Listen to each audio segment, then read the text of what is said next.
Pemirsa, seiring dengan diberlakukannya regulasi pajak dan retribusi terbaru pada tahun 2025, mahasiswa Sekolah Tinggi Ilmu Ekonomi Bukit Saitun Sorong yang akan melaksanakan kuliah kerja nyata atau KKN tengah dibekali dengan pemahaman mengenai kebijakan tersebut. Penyesuaian ini bertujuan agar penerimaan daerah tetap berjalan optimal tanpa membebani masyarakat, terutama petani dan peternak di Kabupaten Sorong.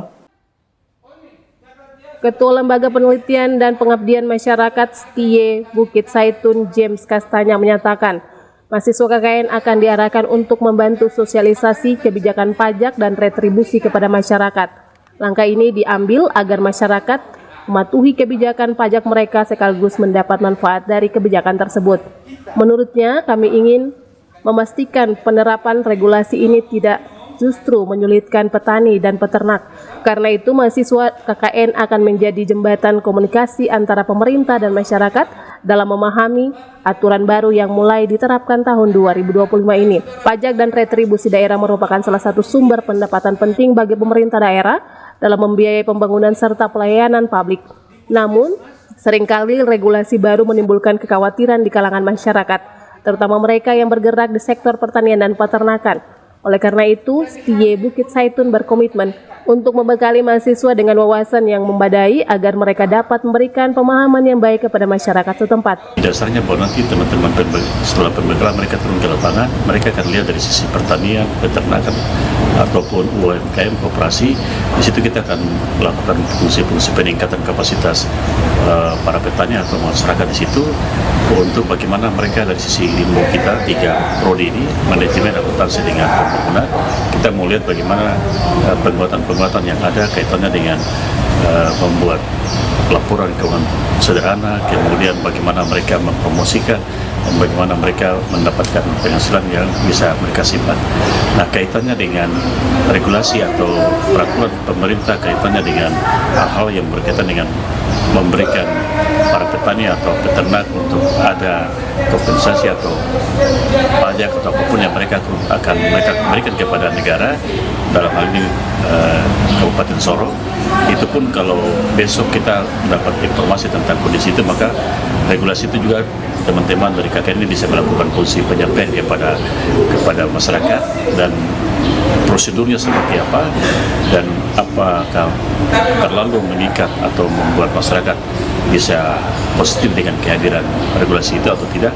Itu pun akan menjadi bagian pemberi solusi oleh kami dari STIE Bukit Saitun untuk menggambarkan tentang hal-hal regulasi ataupun hal-hal yang berkaitan dengan program apapun yang masuk di sebuah distrik kelurahan yang bisa memberikan keuntungan dan juga berdampak negatif. Kita akan menyampaikan itu kepada masyarakat. Intinya bahwa peraturan itu kami akan tetap mengedukasi kepada masyarakat di sekitar situ, baik peternakan, perikanan maupun pertanian dan UMKM.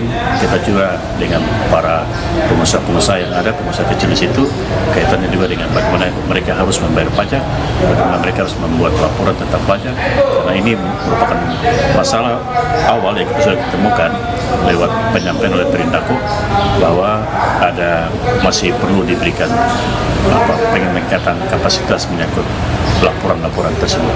Dengan adanya peran aktif mahasiswa dalam KKN, diharapkan masyarakat Kabupaten Sorong dapat memahami regulasi pajak dan retribusi 2025 dengan baik, sehingga penerimaan daerah tetap berjalan optimal tanpa menimbulkan beban berlebih bagi kelompok ekonomi kecil.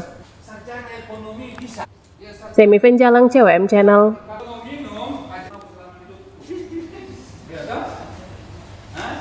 Pemirsa, Badan Karantina Indonesia melalui Balai Karantina Hewan, Ikan, dan Tumbuhan Papua Barat Daya melakukan pemusnahan 4 jenis komoditas atau media pembawa hama penyakit hewan karantina.